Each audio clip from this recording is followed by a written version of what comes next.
السلام عليكم ورحمة الله وبركاته. ازيكم عاملين ايه النهارده بقى يا جماعة؟ فيديو مش فيديو عادي. فيديو النهارده بقى يا جماعة فيديو الفصلان.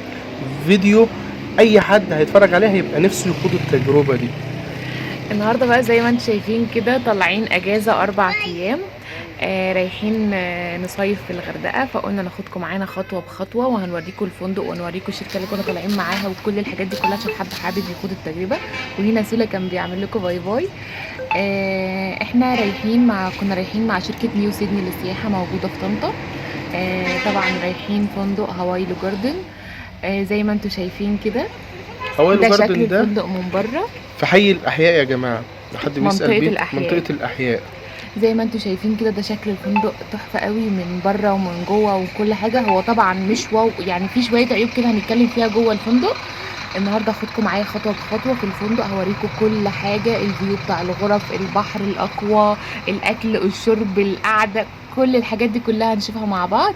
عشان طبعا لو حد حابب، اول حاجه هنبتدي بيها الغرفه بتاعتنا النهارده. طبعا انا صورتها بالليل، يعني على ما جينا بقى كنا ارتحنا وكده وبعدين بقى صورتها. فدي كانت شكل الغرفة حجمها كويس قوي. الغرفة طبعا كان فيها الحمام بتاعك، مش هتحتاجي حاجة، فيها مراية كبيرة، فيها السرير زي ما انتم شايفين، فيها كمان زي كنبة كده بتتعمل سرير. دي برضو كان الأولاد بيناموا عليها. طبعا الفيو كان تحفة جدا، فيها كوفي كورنر صغير، وفيها كمان الشاشة التسريحة. والتسريحة. والكوفي كورنر كان فيه الكاتل والشاي والقهوة والمية، كل يوم بيدخل لنا ازازتين مية. وكده، وكان فيه الحمام، والحمام كان فيه استشوار، والحاجة يعني كانت كلها حلوة ويعني حاجة نظيفة وكويسة. وبرضه لو معاك حاجة هتخاف عليها، الأوضة برضه فيها الخزنة بتاعتها، بتقفل، تحط حاجتك وتقفل بالرقم السري. اه يعني لو معاك فلوس، البطاقة، دهب بتاع مراتك كده، يعني كل ده في فما يعني في تقلقش. امان اكتر. يعني مفيش اي حاجة من الحاجات ديت. انا بروح مجموعة هواي على طول، عمر ما في حد اشتكى خالص. دلوقتي هنشوف الفيو بتاعنا بالليل كده وقت العشاء، كان حاجة خرافة بجد. الجو كان ممتع جدا جدا جدا. طبعا انتوا شايفين القعدة هنا، في قعدة بس الناس كلها دلوقتي بتتعشى. فالجو كان هادي كده الوقت ده. في مكان القعدة دي بيبقى فيها حفلات، بيبقى فيه هنا الميشن حفلات حلوه قوي. في مطعم تحت وفي مطعم فوق. المطعم اللي فوق ده بيبقى زحمه قوي لان هو بيبقى اكبر.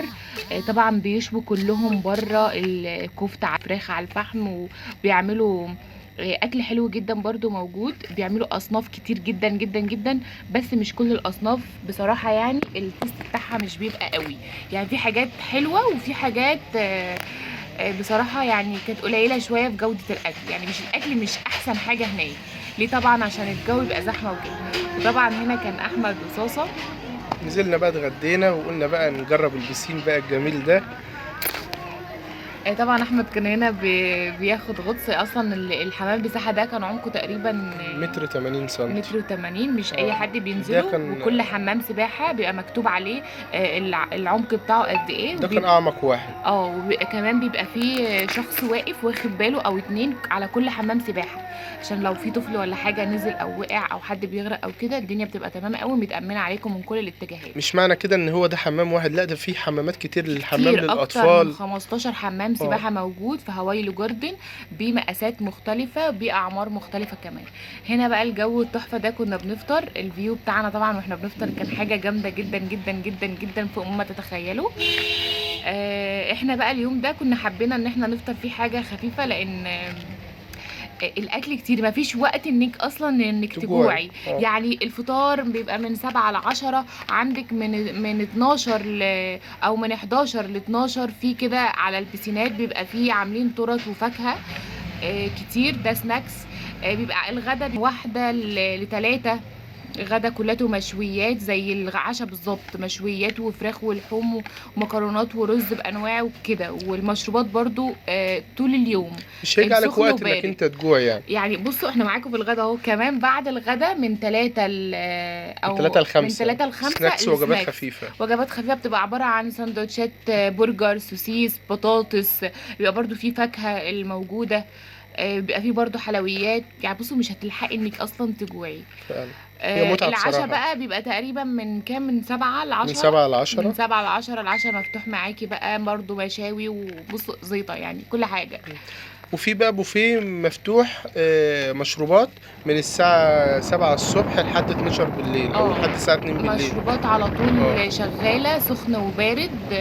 بيعملوا بقى اسبريسو. البيبسي والسيفن وعصاير بقى برتقان وعصاير زي دي كده موجودة. وكمان في البارد بقى الشاي السخن بقى، والقهوة السخن، الشاي والقهوة والاسبريسو عايز وكافي لاتيه كابتشينو، كل الحاجات دي كلها موجودة.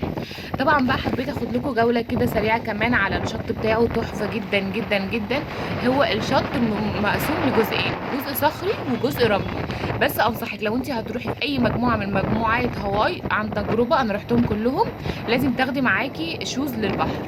هنا يا جماعة كاتبين ممنوع القفز، يعني ما ينفعش تقفز من هنا عشان الشط هنا كان صخر جدا، ما ينفعش حد ينزل فيه اصلا. هو الشط حلو قوي وكل حاجه، بس ايه على الممشى بقى، يعني امشي شويه على الممشى وانزلي. احمد برضو مشينا شويه على الممشى وبعدين نزل في اخر الممشى، يعني هو قلبه جامد شويه.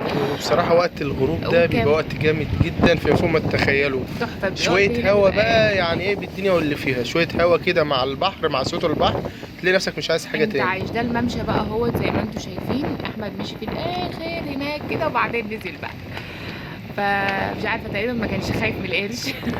القرش ما كانش لسه جاي بقى، ربنا ستر يعني. هنا انا جاي اهوت انا وصاصه وسليم.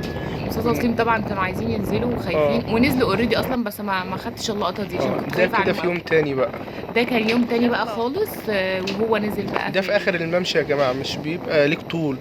ما تفكرش انت هتنزل هنا وهتلاقي نفسك واقف على الرمل، لا مالكش طول هنا خالص. انت كده في نص البحر. ما تعرفش تعوم ما تنزلش، معكش لايف جاكيت ما تنزلش. صح ده فعلا. الميه هنا كانت عاليه قوي والموجه برضو كانت يعني شوفوا الميه هي بتمشيه، هو دلوقتي واقف اهو بس الميه هي اللي بتزقه. تمام، يعني حد مش متمكن قوي بلاش ينزل في الاخر كده خالص خالص خالص. طبعا بقى يا جماعه احنا طلعنا بقى على الشط، وكان صاصه وسليم وايه دي بنت اختي كانوا فرحانين جدا، قاعدين يشيلوا بقى زلط كده ويرموها على الرمله على البحر في البحر.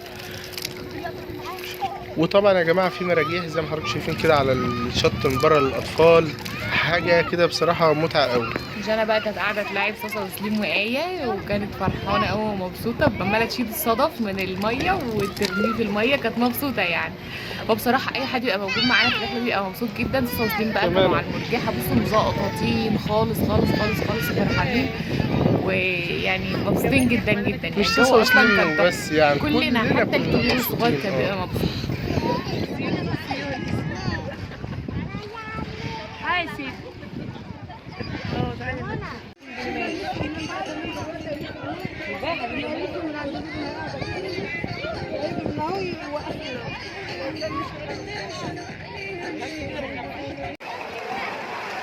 وهنا بقى يا جماعه كانت احلى حاجه موجوده الاكوا بارك، زي ما انتم شايفين كده. في هناك اكوا بارك كبار وصغيرين وكده، يعني هحط لكم لقطه بسيطه بس كده من الاكوا بارك دي. كمان لعبه بقى بنبقى فيها 2 كده زي على عوامه، كنت انا واحمد.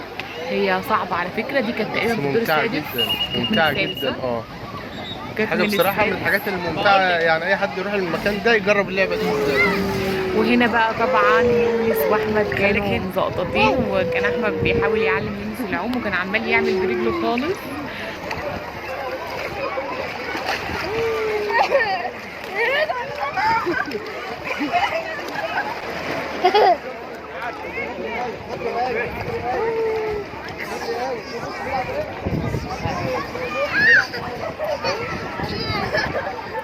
وطبعا بقى هنا زي ما انتم شايفين الجو هادي خالص، كل الناس طلعت تغير بقى، وعشان عين الاقوى بتقفل الساعه 5 والبحر بيقفل الساعه 6، كل الناس طلعت تغير بقى وتبدا تنزل العشاء.